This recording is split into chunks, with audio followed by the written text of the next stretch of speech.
Қалампыр кез келген үйдің ас бөлмесінен табылатын дәмдеуіш. Оның жұпары иісі мен күйдіргіш дәмінен бөлек емдік қасиеті де орасан. Бұл дәмдеуішті ежелден емдік мақсатта бірнеше дертке шипа ретінде қолданып келеді.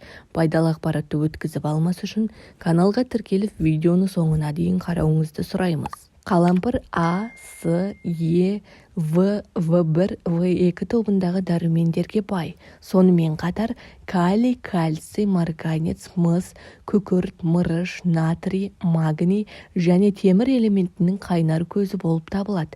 Одан бөлек омега-3 және омега-6 майлы қышқылында кездестіруге болады.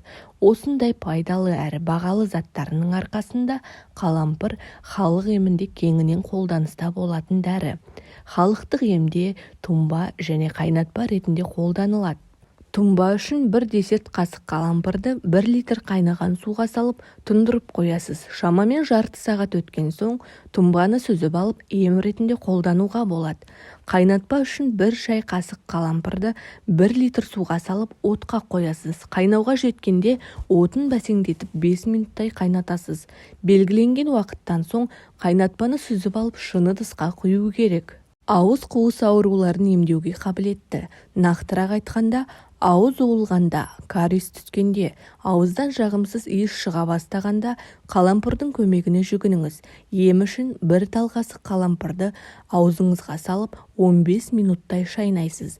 Емді 1-2 рет қайталаған соң-ақ оң нәтижесін бере бастайды.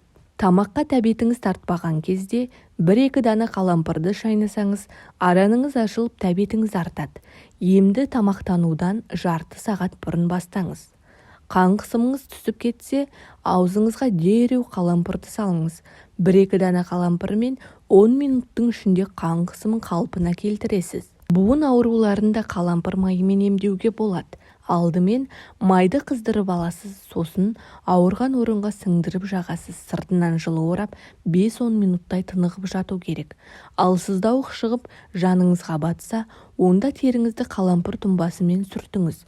Бұл дәріханадағы қымбат дәрілерден қарағанда әлде қайда пайдалы әрі тезірек нәтиже береді.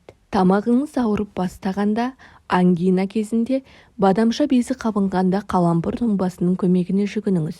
Күніне 2 рет тамағыңызды шайсаңыз, ауруыңыздан тез-ақ жазыласыз. Қант диабетімен ауыратындарға да қалампыр тұнбасын ішуге кеңес береміз. Бұл да өз кезегінде дертіңізге дауа болып, саулығыңызды сақтап. Құрметті көрермен, егер видео сіз үшін пайдалы болған болса, каналға тіркеліп, пікір қалдырып, жақындарыңызбен бөлісуіңізді сұраймыз.